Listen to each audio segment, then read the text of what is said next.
Hello again, and welcome back to the Vaults Remastered, a story of converting my 5th edition D&D game into a Pathfinder 2nd edition game. In today's episode, we're going to continue on our journey of investigating, learning about the lore of a brand new primordial I'm creating. Although he's not brand new, Ahriman, he is a Pathfinder creation. I am just adapting him to my game world and the lore therein.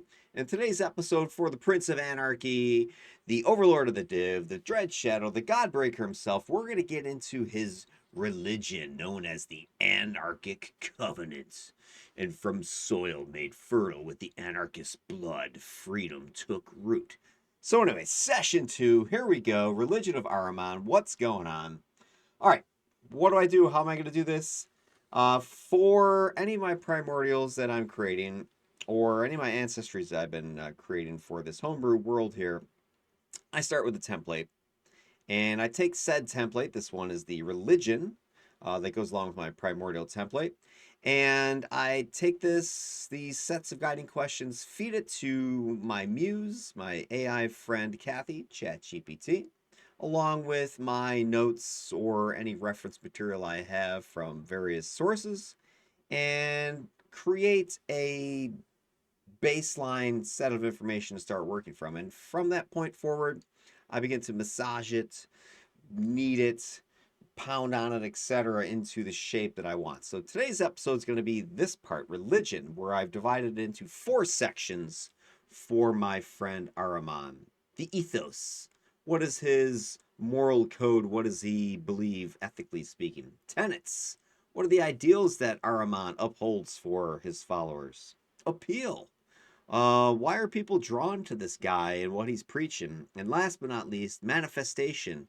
How does his presence reveal itself within the game world?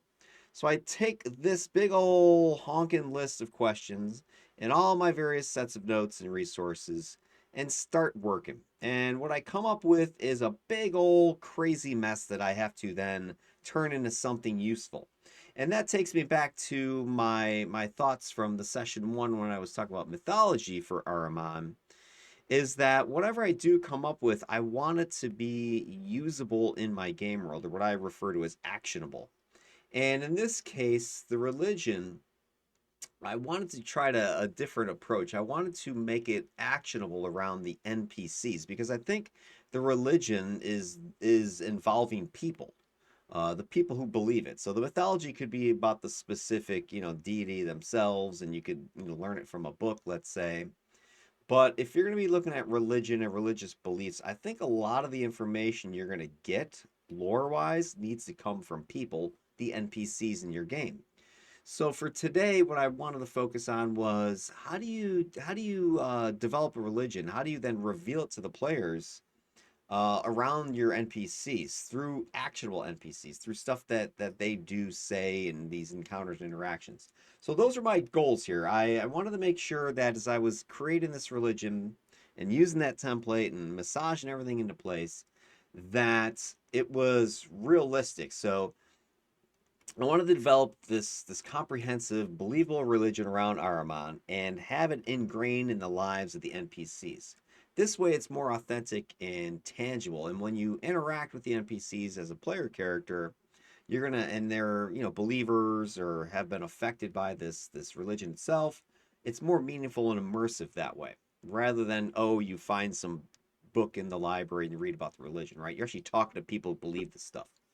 The second thing I wanted to do is make sure that my NPCs embodied parts of this religious lore. So the NPCs that I'm creating, they didn't just, weren't just, believers or they went to church or whatever. They were embodying these tenets themselves. They were living it, right? They were breathing it. Their actions, their motivations, their interactions with the PCs. It was the various aspects of the religion itself, and it really just brought out these concepts for the players as they interact, and they then can learn about the religion. The next part, one of my goals was interactive lore revelation. So the NPCs are going to reveal the lore as you interact with them as a PC, as you engage with them. So the encounters that you have with your NPCs, their dialogue that they unleash, or that they use, all this stuff is going to reveal the lore, the Ahriman's religion, this Anarchic Covenant that I'm talking about. And the last part here is I also wanted to give some examples. So present some NPC encounters that show you how you can use the religion in practice, in action. How it would be revealed in some sort of NPC encounter, that kind of thing. So some actual game type of designs or thoughts and that sort of stuff. And what was kind of funny about it is I was working on these, and it kind of was almost a throwaway concept for just this video. But as I started making these sample NPCs, I was like, damn, these are good. I got to use them in my game. So I started getting a little bit more involved in them, and you'll see. I don't want to spoil it. All right, so let's go ahead and take a look. So first of all, starting point. So when I go ahead and put this information, like I said, using ChatGPT, my notes, and I start massaging things, here's just a summary of what I came up with. Now, the actual ethos part of my religion is like 5 pages long, right? Bunch of stuff, bunch of lore, huge lore dump, which I don't want to just drop on the players. But here's the overview, right? I've got this ethos, where elemental chaos is the big thing for Ahriman, being that he's this corrupted genie who wants to escape imprisonment in the Netherweft, technically Abaddon or Abaddon, however you want to say that realm that he's been banished to. And he wants to tear down the cosmic order, tear down the divine order. So he's all about freedom, anarchy, chaos, that kind of stuff. But he preaches or approaches mortals in a more tame manner, not just burn it all down, destroy it all, but more like, hey, don't you want to be free? Don't you want to have choice? And these systems that you have to deal with in this game world of vaults, they've been suppressing you. They've been keeping you down. So a lot of his ethos are based around those kinds of concepts. So I have all that lore, all the stuff. How do you then integrate it? What can you do with this? How would you reveal all this stuff to one of your player characters without just dumping lore, right? So here's what I came up with. So scenario 1, ethos, a secret meeting. So your imagine this, your PCs, your players, they have a meeting with an exiled noble by the name of Dranok Hammerfall. He's a Droog, one of the Durgar of my game world. And the PCs receive an invitation, or maybe they hear some rumors about this guy. There's some clandestine meeting in the Undercity, which is where the party's going to be journeying. And this place has been, kind of suppressed, oppressed. There's been, tyrannical rule or whatever. And there's a place where people who are tired of this, they gather, this disgruntled people. And it's in a hidden chamber. And as as your PCs take up this invitation, maybe they themselves have been fighting the good fight against tyranny. And so they go to this meeting and they see these weird symbols representative of the Anarchic Covenant. Now the PCs would know this, right? They're walking in, you're now describing this. And one of the key things they'd notice is the main symbol, this 8-pointed ovoid that represents Payenka. Now, pump the brakes for a second. Payenka, who's that? Ahriman, I thought you were talking about Ahriman. If you go back and watch my mythology video, because you haven't seen it yet, you'll see what I'm talking about. Ahriman, Payenka are sort of the same entity, although they're not. Payenka is known as the Wandering Spider, the World Shaker. She is associated with, I guess, earthquakes, if you want to think about it. But she is trapped in the Netherweft as well. She's one of the primordials that was up to some nasty stuff and attacked the surface world, destroyed a bunch of stuff ages ago. Was given Das Boot, thrown into the Netherweft. However, she encountered my man Ahriman, who has this, fiendish demonic energy that he's embraced, and he was able to possess her in the Netherweft because she was able to wander and had entered Abaddon, his prison. So long story short, his spirit, Ahriman's spirit, is possessing her body, Payenka. So that's why I say they're sort of the same person. But he is working through her. So the worshippers of Ahriman are technically worshiping Payenka. So that is why you would see her symbol in this place. So Dranok, he's this formidable Droog, stern demeanor, battle scars, betrayal all over his face. Not that was betrayed, but he was betrayed, not a betrayer. And he's got symbols of Ahriman, Payenka, depending on which one you're looking at. He's got their sacred weapons, their sacred colors, those things that, if you go back to what I'm saying here, symbolism, sacred symbols, sacred animals, sacred colors, favorite objects.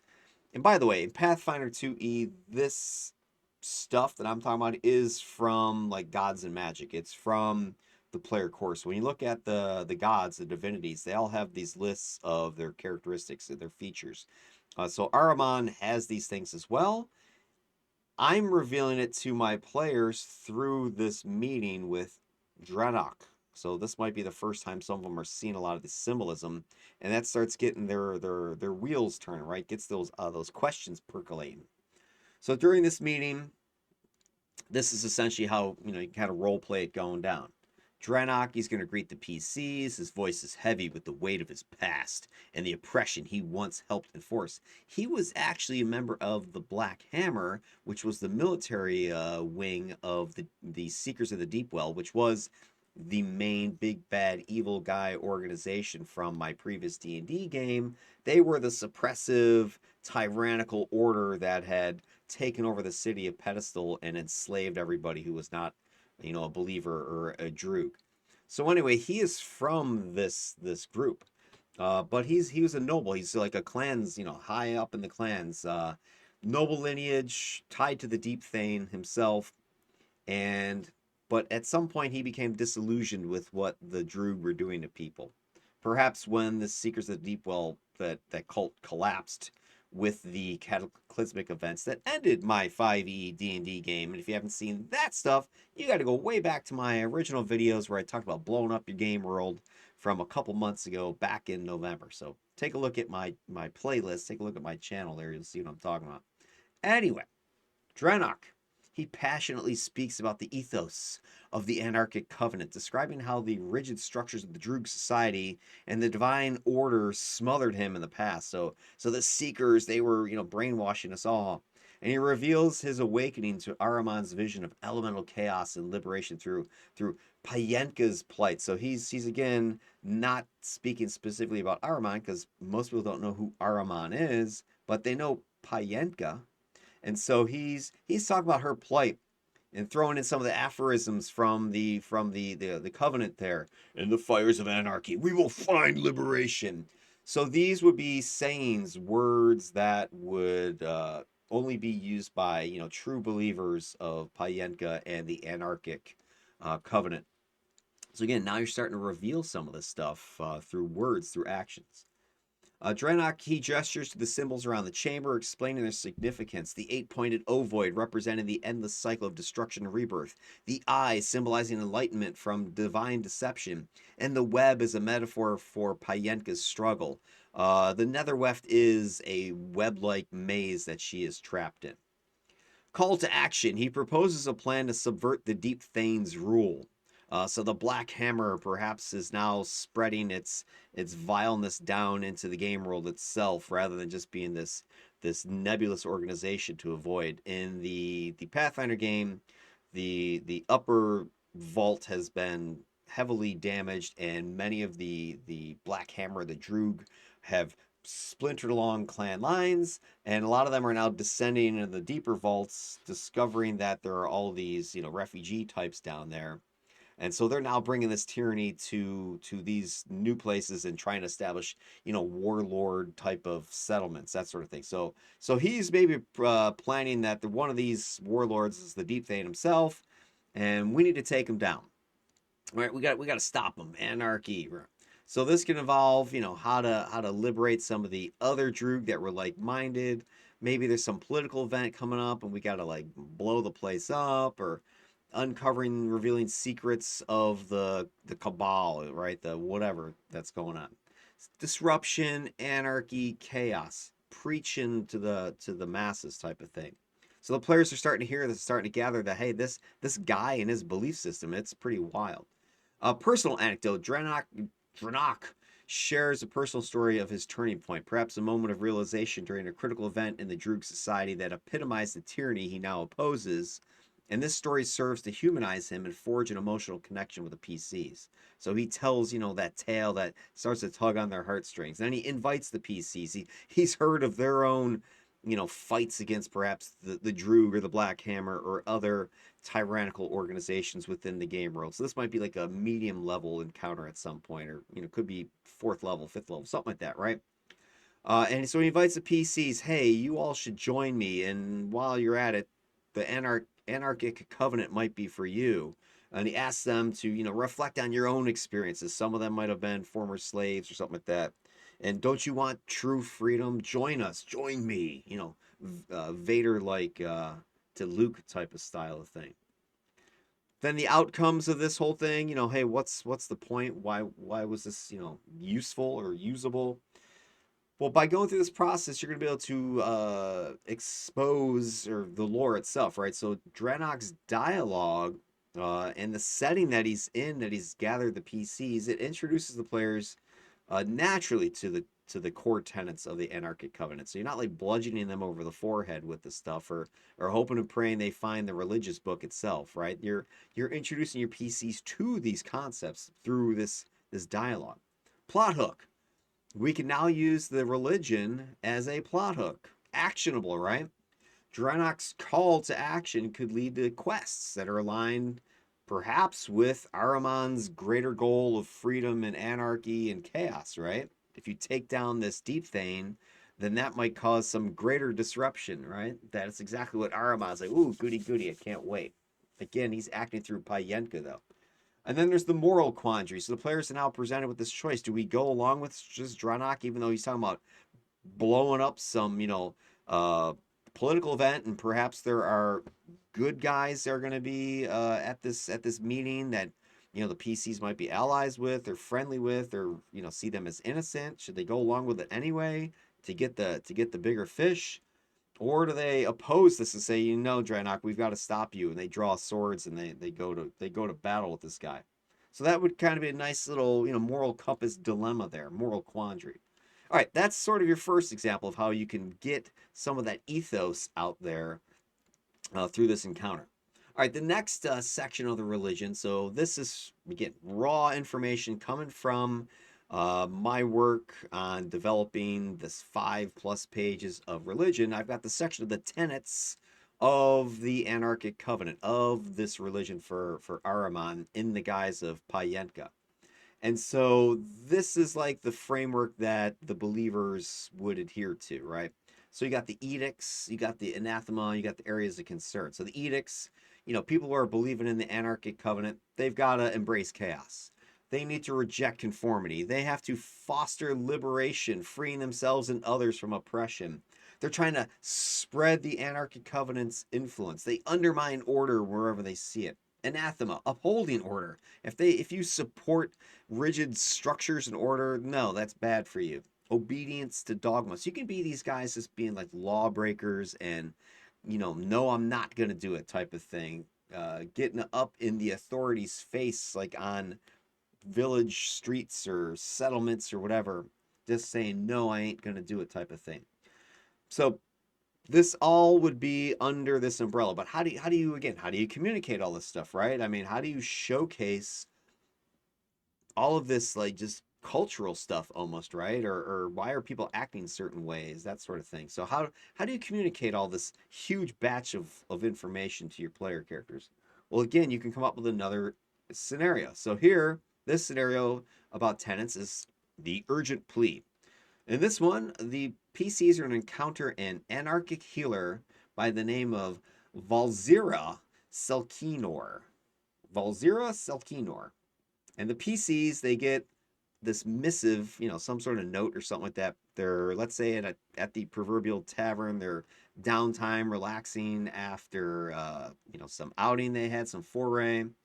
And they get this missive passed to them maybe by the innkeeper, the bartender, something like that. And it's, urgent, I need your help type of message. It doesn't say who the sender is, but it says, I need to meet you. Meet me in, 24 hours at this secret location. And the person who's handing over the note says, listen, I can't tell you anything more, but the person that sent this, I know them. This is not any shenanigans. This isn't a trap. I really think you should do this. So whoever's delivering this message needs to be somebody trusted by the PCs to actually buy into this, right? So anyway, PCs, they leave the settlement, leave the camp, they leave the sanctuary, wherever it is, they're in the vaults area. Safe, secure place to go meet this person in some shadowy, whatever. So Valzira, she's actually a Morshael, which is my drow. They were silver elves, moon elves, who have been sucked down into the darklands here, the vaults, and have been slowly tarnished into this, darkish skin and the pale hair, the typical kind of drow look. But she is in disguise when she first meets the player characters. And that's because most Morshael are seen as villains, right? They're seen as the bad guys. They're seen as murderers and assassins for reasons. Again, you can get some more of my lore from some of my other videos, but if you want, you can throw questions in the comments and I'll answer that. By the way, like, subscribe, notify if you dig what I'm talking about right now.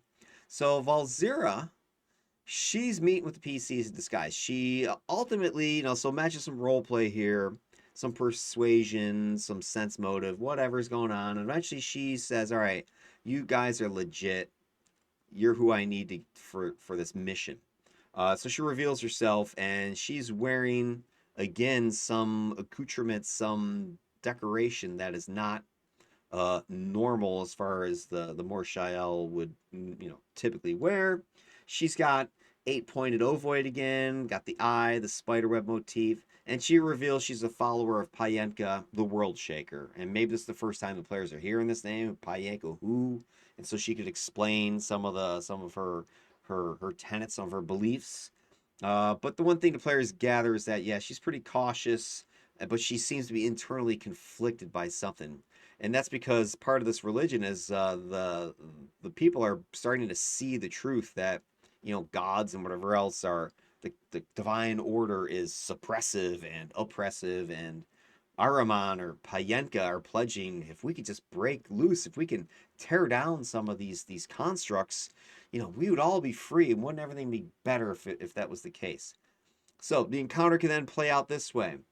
She cautiously reveals her identity as a healer from the Purity House. Now, for my game role, the Morshael, they live on a fey warded island in the middle of the Dark Lake, away from the Droog dominated city of Pedestal. And they have isolated themselves, and they are all big into purity and ethnic cleansing of themselves, because they see this tarnishing, this darkening, and the fading of the hair as like a curse. And so they're working night and day to try to stop this and to reverse it and to get the H out of this place, this dark, nasty vaults, and they want to get back to the surface. And so part of this process is guided breeding programs. So people, it's very, very structured, very organized from the highest levels of the government here, to make sure that the people that are being able to reproduce are all pure, right? They've got the silver flesh and that sort of thing. Of course, that's not working. And this also explains the origin of my game's tieflings, who are known as the spite spawn, which are a div blooded, half div, half Morshael elf offspring. And so the div themselves, through Ahriman, are actually corrupting, spoiler, the Morshael, and turning them and making them give birth to these abominations, these spite spawn. And again, their skin and hair and personality are all just turning nastier. So anyway, Purity House is the place where these births are happening. So it's like a maternity ward, if you will. But anyway, so Valzira works there. So that's why one of the bigger reasons she's hush hush, because this revelation of what's going on the island would get a lot of people up in arms. I mean, there's rumors about it, but if people really knew what was going on the island, there might be an attack type of thing, right? So anyway, she shares the tales of the Purity House's practices. So she is confessing. This is part of what's been eating at her, and she's speaking in hushed tones about what she's witnessed, and how so many of the pregnant mothers have died in childbirth, and how any of the infants that are born with deformities, these spite spawn babies, they're taken to the lake and drowned, and she's beside herself with just how she was ordered to do these things and just can't take it anymore. And but then she found Payenka and similar, that this is a trapped entity who's trying to escape, a world that was not of her own design. And so she feels this sort of kinship with this entity. Again, not knowing it's Ahriman, not knowing it was Ahriman who's actually doing this stuff to the Morshael in the first place. See all the wicked twisting that's going on in this game world? It's sick. Anyway, so she speaks out about, or she speaks how the Anarchic Covenant, this ideas of liberation and chaos and freedom, and how she's embraced them, not as like going out and blowing up political meetings like Draenor, but she's using this power that she's discovering to come up with alternative healing methods, using chaotic energy uh to heal and to cure and to help these women in the purity house, and how it goes against everything that the Morshael, their priests and such would teach, and their healers. And so she is using phrases like the web of life is ever changing, and in chaos we find the path to true healing. So she's espousing these phrases that, again, PCs wouldn't have heard, but now it's giving them insights into this woman's, her psyche. And then she wants to show her methods, to show to the PCs that she's not crazy, that's it's actually working. And she's got notes and sketches, and she's smuggled out some things from the island to show how this works. And the PCs are looking at this and go, wow, that's some weird stuff. I've never seen these things before, exposing them to the idea that there's this chaos energy, this chaos magic, there's this divinely inspired. So ultimately, I would see this NPC as being a cleric of Payenka or Ahriman, and she's a healer using chaos to heal. But anyway, so they're seeing this, and wow, we had no idea there was divine chaos power out there. And then she begs the PCs, "Look, I need more of these things. I need to get them back to the island. I can't get them myself. If people find out I'm here, as it is, I'll be killed. So I need someone who can start smuggling stuff in there so that she can continue her work to try to help these women." And so she's, showing what she needs, and amongst that those notes and stuff, the PCs might see a copy of one of the sacred texts known as the Anarchic Creed, and maybe it, falls open, or maybe she sees the PCs looking at this. Oh, you wish to know more? Well, you may look upon my text here, and you could see the true belief. The web of life is ever changing, and in chaos we find the path to true healing. So the PCs are getting information about some of their holy books now. And then she expresses her fear of being discovered, the consequences, and she's asking the PCs to take a risk for her. Now you're engaging the PCs in this struggle, this religious struggle almost, right? This ethical struggle. And now maybe you're starting to wonder, well, geez, is Ahriman a bad guy if his power is actually being used to heal people? Is chaos bad? Most people say, oh, chaos, it must be evil, it must be bad. But is it? Or is the structured law and order of the Purity House healers, is that the bad guy system? So this gives that ethical dilemma again. So hey, what's the point? What's the outcome here? Big thing here, we're preserving secrecy. So this encounter preserves that hush hush. It respects the confidentiality of what's going on in Ricarian and the Purity House. So the PCs are not being asked to expose anything. They're being asked to, hey, we need to keep this on the down low, because there are greater things that can happen if people were to find out what's going on there. But I need your help. It introduces the tenets that the Valzyra believes in, Valzyra, and it integrates them into the narrative itself. Then it also gives the players investment in this if they decide to take up this task, because the whole secret meeting and Valzyra putting herself out there at risk, it really gets the PCs going, man, we need to do something here. Otherwise, these pregnant mothers might be dying, or these babies might be dying, or this woman might get killed if she has to go and find someone else who isn't as, scrupulous as we are. And it gets them to take action, right? We are now actionable. We're doing something. We're making decisions. We've gotten some lore out there, and now we have a plot. We have a quest. We have NPCs we can work with again. So it's a great way to sort of inject that into your game. All right, our third area that we want to take a look at with these NPCs is the appeal section of the lore. So we've got, again, another page or so, the appeal. Why are people signing up for Ahriman Payenka? Well, you kind of get some of the idea. This Payenka is being portrayed as an, anarchy for liberation and down with the man and, freedom for all, that kind of stuff. So people that are disenfranchised, people that are free thinkers, people that are just naturally rebellious, people who just want to see change, these types of people would flock to this potential religion or to this belief system. So there's lots of reasons, people might sign up. It's not just blow up everything and torch everything, right? So how do you again communicate all this lore, all this possibility to your PCs? How do you open their eyes to the potential that the other side of the coin, this chaos is not bad per se? So that's what this next encounter would be. And this is a chance discovery. And this is where the PCs come across this striking piece of graffiti painted in some alleyway of the settlement they're at. Maybe it's a cave tunnel, something like that.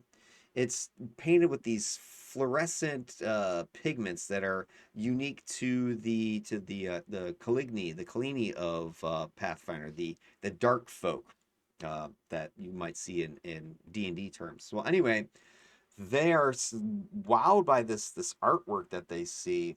Vivid, chaotic depiction of this spider, right? Payenka, entangled in a web, and the eyes seem to follow them as they're looking at this. Like, wow, this is beautiful. And the PCs are intrigued by this. They're drawn by it. Maybe some other locals are nearby, and they're whispering about, oh, yeah, I think that was done by Lisette. Lisette did that. Oh yeah, the Cleanie did it. And that's Lizette is this Cleanie. She's young. She's in her early 20s. She's most Cleanie they're hypersensitive, allergic to light, so they're going to be cloaked and shrouded in hoods and robes and that sort of thing. And she's watching, perhaps the PCs catch her in the act, and she is, do you like what you see? If you want to buy something, or maybe she's secretive about it, and she thinks she's going to get caught. She thinks she's going to get busted, and maybe she takes off running. Or maybe the PCs get hired by some law enforcement to go and find out who this is. Or maybe they're investigating Payetka from something else, and they see somebody's painting these spider images all around the town, around the settlement, around the sanctuary, around the caves or something like that. And they're trying to figure out, who is this person? We want to go talk to them. So they encounter Lizette. So she comes out. They meet her some way, shape, or form, and she ultimately says that she's willing to talk to them, although she's extremely cautious. But if she senses that the PCs are genuinely interested, she might want to share why she's painting these things. And so she's able to communicate a narrative, even though the PCs might not talk to her, but through just her artwork.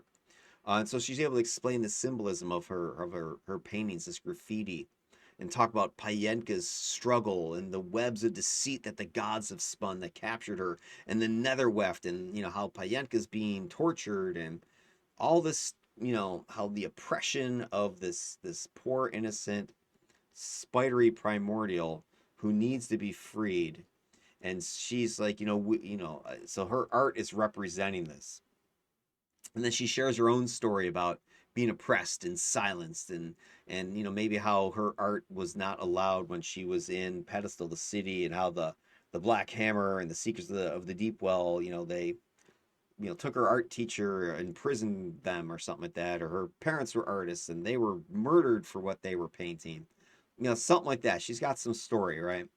But then when she discovered, Payenka's story, it inspired her to use art as a form of resistance, of spreading the word about liberation.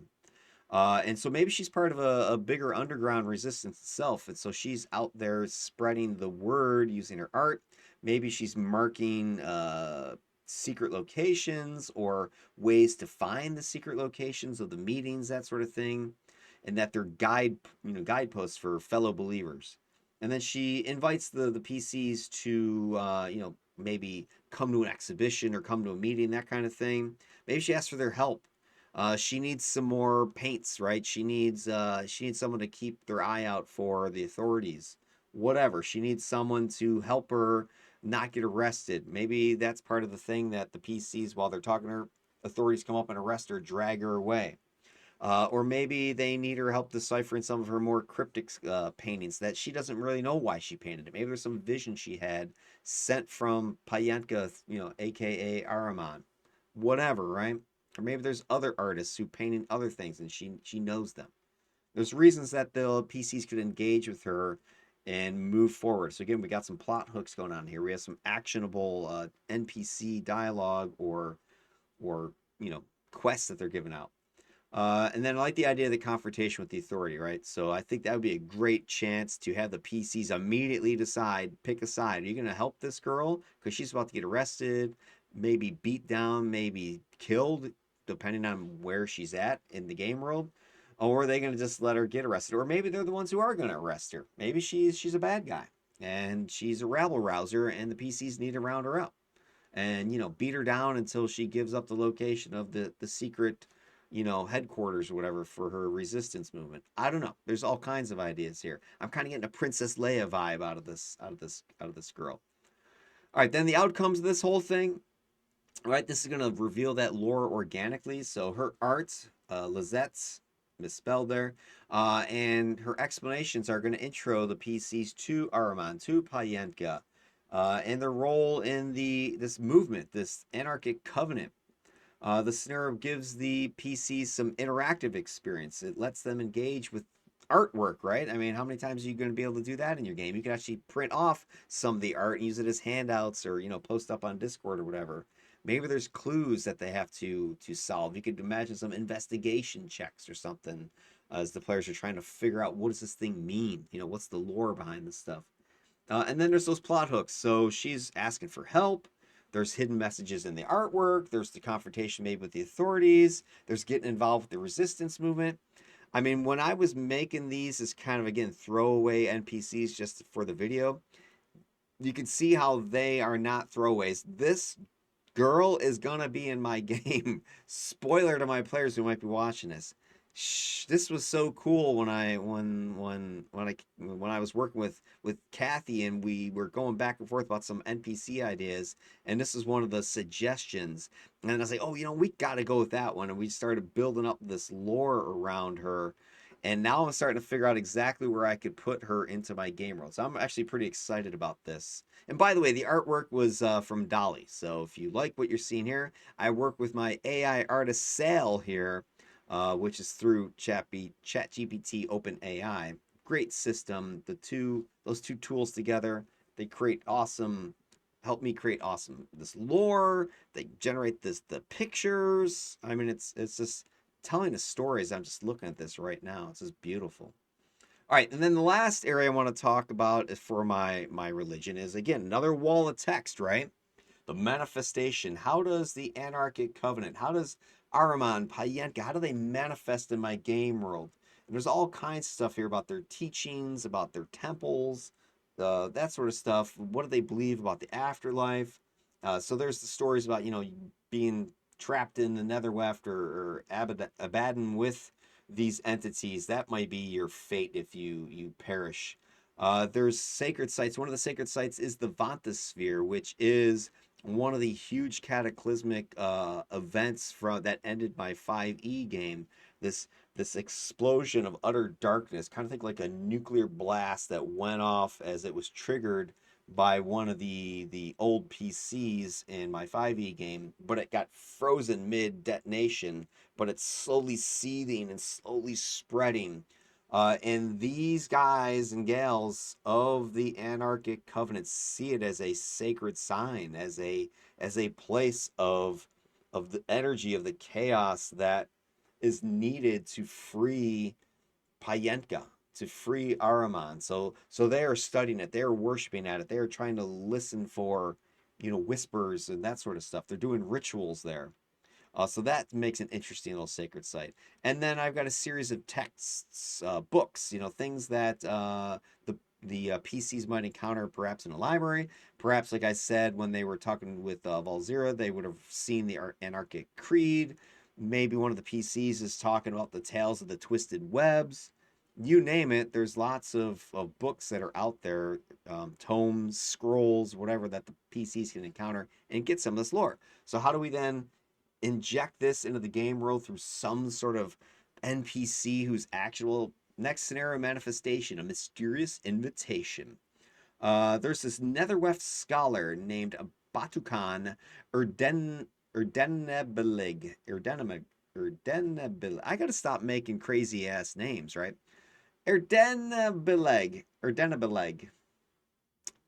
Batukan Erdenebelig. Sounds pretty good. And this is a Duro, or aka a Yara in my game world. So they are those um, gaunt, freakish kind of halfling slash Dorgar uh, creatures. White, all white eyes, crazy look to them. They're into all kinds of hallucinogenic chemicals and stuff. But anyway, they come across the PCs some cryptic symbols and whispers about this guy who claims to have traversed the plains and has witnessed this Netherweft place that the PCs are catching some rumors about. And maybe they get an invite from this guy, or maybe they search around and get some lore about him and where he might be holed up in some secluded location, some abandoned cave, old ruined structure from the Draconic Kingdom. Who knows? And there's maybe some weird energies or something that are being emitted from this location, and most people avoid it because it's scary. So anyway, Batakan, he's this Yara. Got to get rid of the Duro. He's a mind walker, and they use hallucinogenics to project themselves, I guess, astrally to other dimensions, or at least that's what the rumor is. And so this guy is supposedly able to do this and able to travel to places like the Netherweft or Abaddon, whatever. And the PCs are interested in talking to him because they want to know more about the Netherweft or Abaddon or go there themselves, and they're hearing this guy's able to do it. So what do? They seek him out, they find him, and the PCs, when they do encounter him, he's in some trance-like state. He does come out of it, and he's like speaking like he is totally, not there mentally, speaking in riddles, fragmented sentences. He gives the impression that he's seen stuff that mortals should not have seen. That's one of the things that drives the Yara mad in the game world, is they're one of the ones who see the aberrant threat, from beyond the void. The old ones trapped in the Patala. So they are able to journey and witness these things, and a lot of the Yara actually worship these aberrant creatures as gods, right? Which technically they are gods. But anyway, he eventually, snaps out of it, maybe the next day, something like that. And he describes his journeys to the Netherweft, paints this vivid picture, the ever-shifting corridors and Payenka's there and is struggling to and is wandering around trying to get free. But the place is unpredictable and it's just chaotic. And he swears he's seen Payenka is not Payenka. There's another this serpentine predatorial creature that looks a little bit like this, also in the Netherweft, but no, it can't be. And so he's like losing it, I guess. People are thinking he must be mad, he must be crazy. But anyway, he's sharing this information with the PCs. He also has mapped part of the Netherweft, one of the only people that has maps of this place. That may be a major reason they go to visit him.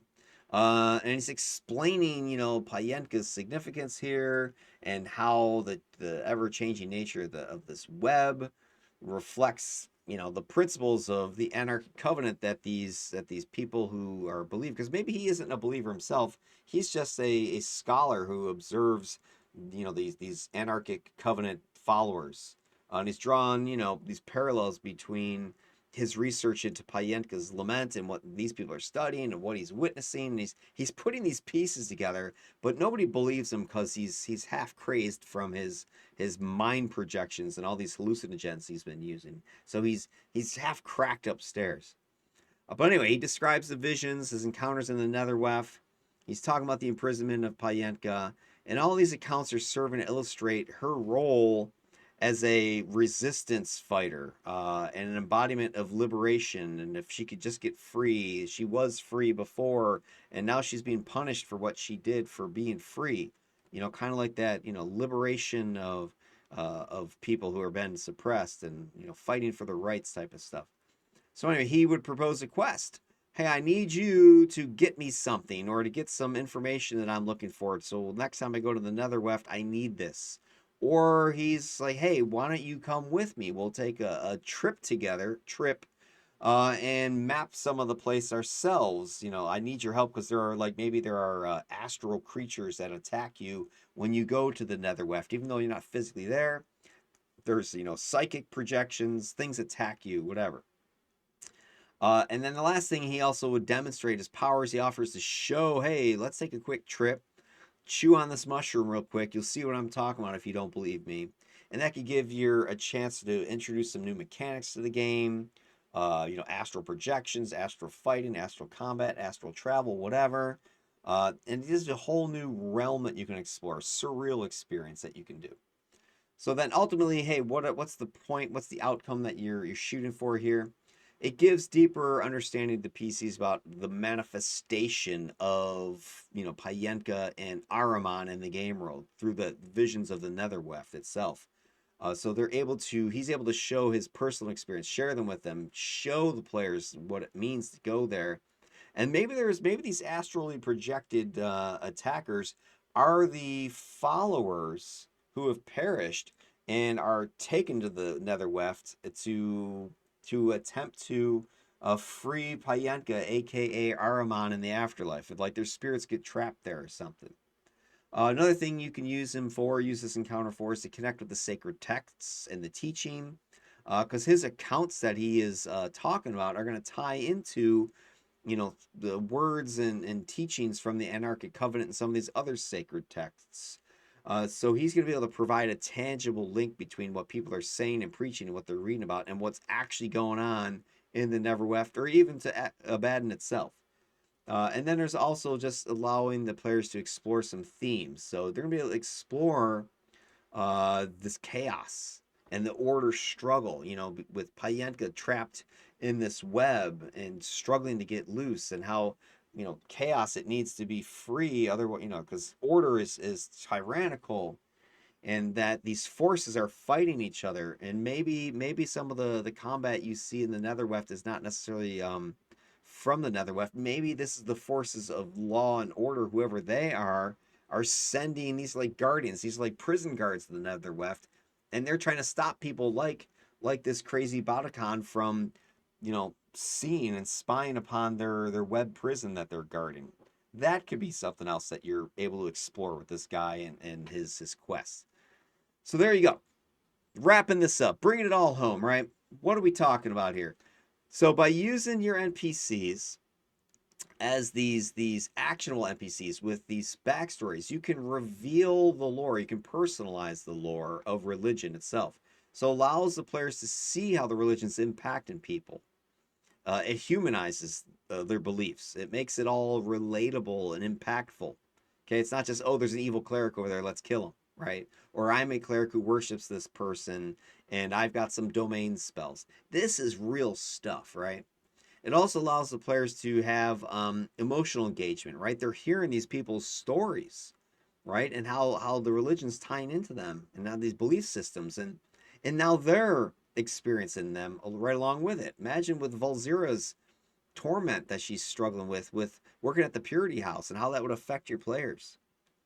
And also encourages exploration and curiosity. So your players hopefully are seeing and hearing these things, these stories, and given these quest ideas. And they want to know more about this struggle, this Payenka. Who is this? And this Anarchic Covenant, and who are these people that are meeting in secret and trying to rebel against whatever they're rebelling against? What's going on? It gives more role play opportunities. So your players are going to be able to dive into these interactions. And there can be a lot more nuance. Again, it's not just, good and bad sort of stuff. There's all these areas of gray. So maybe these chaos worshippers, these anarchists, maybe they got the right idea. If you think about Star Wars is a great example, right? The Empire, that was tyranny. That was law and order. Who were the good guys? It was the rebellion, right? The rebel scum. Okay, they we're the good guys. So that allows you to have those sort of nuanced interactions. It helps you to do diverse storytelling. So you've got this multifaceted religion, true believers, diehards. You got chaos people, nihilists, maybe, burn it all down. And then you got people that just want to be free. They want to make their own decisions.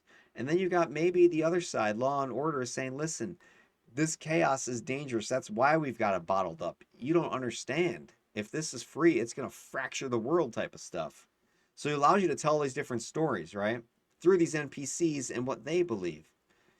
Then you got the living world. It lets you, these NPCs and their story makes the world alive, right? It's breathing, it's living. There's these belief systems that people are actually buying into.